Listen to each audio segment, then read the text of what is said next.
ഇന്നത്തെ ഉച്ചത്തെ ഭക്ഷണമാണത്. നല്ല ചോറ്, നാടൻ ചിക്കൻ പൊരിച്ചത്, ഒരു കഷ്ണം ചെറുനാരങ്ങ അച്ചാർ, നാടൻ ചിക്കൻ കറി. ഇത് കൂട്ടി നല്ലൊരു ഊണ് കഴിക്കാൻ നല്ല പച്ചക്കായ കറി വെച്ചിട്ടുണ്ട്. അതിലുപരി നല്ല മോര്, ചെറിയ ഉള്ളിയും പച്ചമുളകും കൂടെ കുത്തിത്തിരക്കിയിട്ട് ഇങ്ങനെ ഉള്ളിലിട്ടിട്ട് ആറ്റിയിട്ട് അതിൽ ഒഴിച്ചിട്ടില്ല എന്നാണ് തോന്നുന്നു. ഒഴിച്ചിക്കണം. അതും കൂടെ 2 പിടി പിടിച്ചാണ്ടല്ലോ. ചോറ് സൈക്കിൾ പോണ മാതിരി പോവും. പണ്ട് ഉമ്മാരൊക്കെ പറയാറുണ്ട് സൈക്കിൾ പോണ മാതിരി.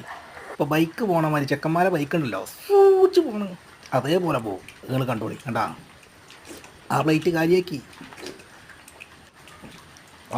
എന്താ ടേസ്റ്റ്. ഇനിയുണ്ടാ. അതാ അടുത്തും കോരി ഉടച്ചോനെ എങ്ങനെ തിന്നു കഴിഞ്ഞാൽ ചെങ്ങായി ഇന്ന് തന്നെ പ്രസവിക്കുമല്ലോ. അഞ്ചാതി വെള്ളമാവും. അതാ മുണുങ്ങി. അതാ